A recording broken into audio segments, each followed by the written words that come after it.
इमाम कहने लगे कोई बात नहीं, वो मेरे साथ चले ना चले लेकिन मैं कूफे जाऊंगा, वो लोग मेरे साथ खड़ा होने को तैयार है, तो वो झूठ है या सच है पर मैं चलूंगा। जब इमाम अली मकाम ने इसरार फरमाया तो जो आपके करीबी सहाबा किराम की औलादें थी सारी, ये भी अब बीमारी है। कुछ लोग कहते हैं जी सहाबा नहीं साथ चले, तो मैं कहता हूँ अहले बैत नबुव्वत के तो कुल अफराद 21 थे, तो 72 में बाकी औलादें किसकी थी? वो सारी सहाबा की औलादें थी। वो सारे, पता नहीं क्यों इस तरह का फलसफा बयान किया जाता है जिसमें हालात खराब हो। हजरत सैयदना इमाम अली मकाम को जब बहुत ज्यादा कहा गया ना, तो इमाम हुसैन रदी अल्लाह ताला उन्होंने फरमाया चलो मैं एक काम करता हूँ, मुस्लिम बिन अकील को भेजता हूँ।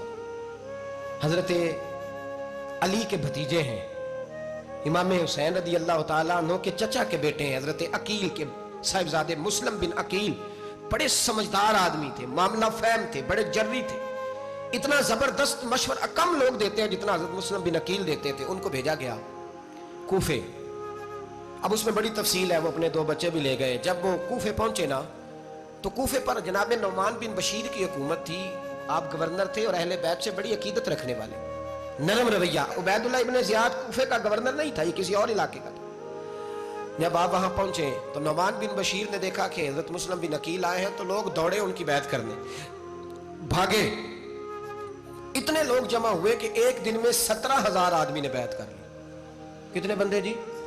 17,000 आदमी एक दिन आया। अब वो जो इमाम मुस्लिम बिन अकील के वहां नारे लगाने वाले थे, कहने लगे हुजूर ये पहले दिन की कारकर्दगी है, 2-4 दिन में देखिए क्या होता है। 2-4 दिन में क्या हुआ? 40,000 आदमी ने बैत कर ली। अब वो 40,000 बंदा तैयार हो गया। इधर से जो यजीद के वफादार थे उन्होंने खत लिखा यजीद को कि तूने बड़ा नरम आदमी गवर्नर बनाया है और 40,000 बंदा चला गया हुसैन की तरफ। अगर एक आध दिन मुस्लिम बिन अकील और रहे तो जो तुम्हारा गवर्नर बैठे हैं ना जनाब नौमान बिन बशीर, उनको गवर्नर हाउस से निकाल के मुस्लिम बिन अकील कब्जा कर लेंगे। तू चुप करके बैठा है। यजीद बड़ा तेज था, उसने एक आदमी घोड़े पे दौड़ाया। उबैदुल्लाह इब्न ज़ियाद एक और इलाके का गवर्नर था, पर बड़ा जालिम सा बदमाश था, बड़ा सख्त गिर आदमी था। उसको कहा कि तू पहले एक सूबे का गवर्नर है, जा, तुझे दूसरा सूबा भी दिया। इस तरह कार फौरी तौर पे कूफे पहुंच और जाके मुस्लिम बिन अकील को गिरफ्तार कर, जो आदमी उनका साथ फिर भी दे उसे कत्ल कर दे।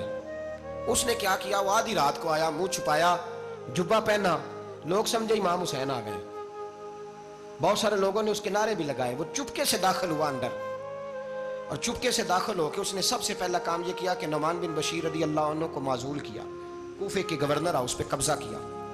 फिर उसने उसी वक्त सोए हुए सरकर्दा लोग, जिस तरह एक गांव का चौधरी दूसरे का महल्ले में कबीलों के जो लोग थे चौधरियों को बुलाया, कुछ को सजाएं दी, कुछ को सख्त कहा, कुछ को उनके ऐब गिनवाए कि वो तुम्हारा फलाना मसला फिर खराब कर दूंगा, ब्लैकमेल किया।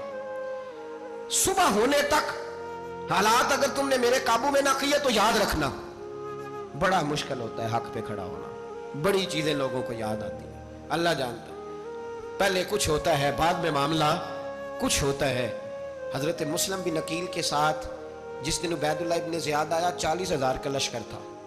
अगले दिन सुबह हुई, अगले दिन तो ये हाल हो गया कि आप जब कूफे की जामे मस्जिद में जोर की नमाज के लिए गए तो 5-7 हज़ार आदमी नमाज पढ़ने आया, और जब मगरिब का वक्त आया तो लोगों ने, चंद हजार लोग रह गए, नमाज की नीयत बांधी। तवज्जो करना मेरी बात पे, एक मसला भी समझ में आएगा। लोगों ने नमाज की नीयत बांधी तो हजरत मुस्लिम बिन अकील इमामत कर रहे हैं, हाथ बांधे हुए, तो बहुत सारे लोगों ने पीछे हाथ छोड़ दिए।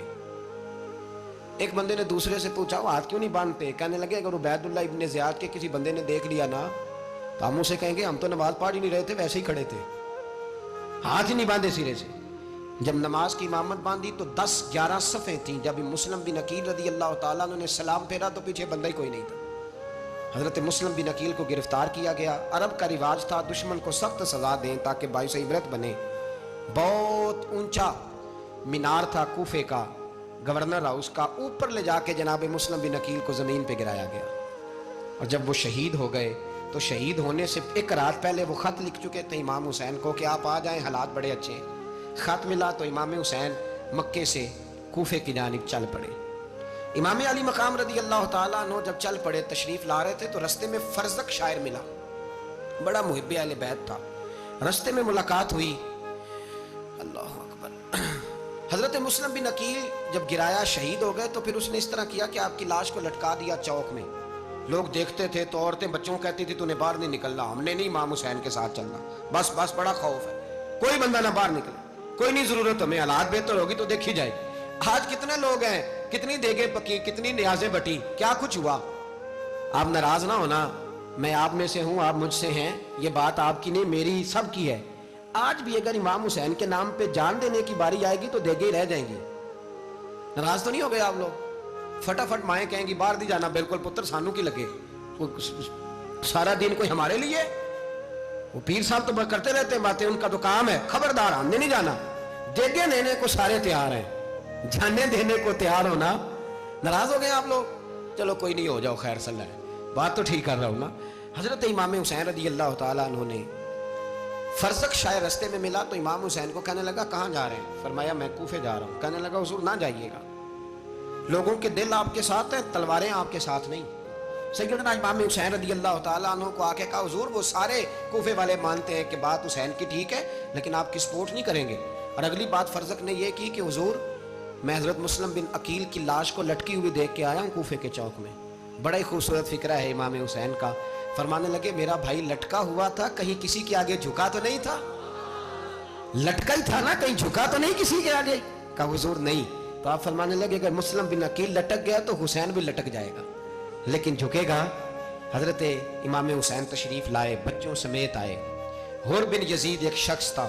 حر بن یزید ایک مختصر سا لشکر لے کے اس نے امام حسین کو ایک جگہ پہ روکا, پھر دوسری جگہ پہ روکا, بالآخر تیسری جگہ پہ روکا. تو امام حسین نے فرمایا جگہ کون سی ہے؟ کہا حضور کرب و بلا. فرمایا بس یہی خیمے لگا دو, یہی. حضرت سیدہ زینب نے پوچھا امام حسین سے کہ سارے زمانے نے روکا ہے, ٹھیک ہے آپ حق پہ ہیں, یہ بھی سب نے کہا آپ حق پہ ہیں, پر روکا بھی سب نے, آپ روکے کیوں نہیں؟ تو ابن کثیر اور ابن اسیر لکھتے ہیں کہ امام حسین رو پڑے, کہنے لگے بہن میں رک جاتا, پر میں نے رات کو نانا مصطفیٰ کو خواب میں دیکھا ہے. تو حضور نے فرمایا حسین اگر آج یہ رواج پڑ گیا نا یزید جیسے لوگوں کا, تو قیامت تک پڑا رہے گا. پھر لوگ کہیں گے کوئی نکلا نہیں تھا تو ہمیں بھی نکلنا. پھر لوگ ظالموں کے سامنے گردنیں جھکانے کے عادی ہو جائیں. میں کہتا رہتا ہوں, کہہ رہا ہوں, کربلا کی جنگ کفر اسلام کی جنگ نہیں, کفر اسلام کی جنگ نہیں کربلا کی. کیونکہ یزید تو بڑا پکا نمازی تھا, خطبہ دیتا تھا. وہ تو جب امام حسین رضی اللہ تعالیٰ عنہ نے کربلا کے میدان میں جمعے کا دن تھا تو یزید کے سامنے کو بات کرنی شروع کی, عمر بن سعد کے سامنے. تو عمر بن سعد کہنے لگا حسین زیادہ باتیں نہ کر, ہمارا جمعہ لیٹ ہو رہا ہے, جنگ کے لیے تیار ہو, فٹافٹ آ. اہل بیت نبوت کو قتل کریں گے اور قتل کے بعد پھر نماز پڑھیں گے اور پھر کہیں گے اللہم صلی علی محمد وعلی آل محمد, اسی نماز میں پھر درود بھی پڑھیں گے.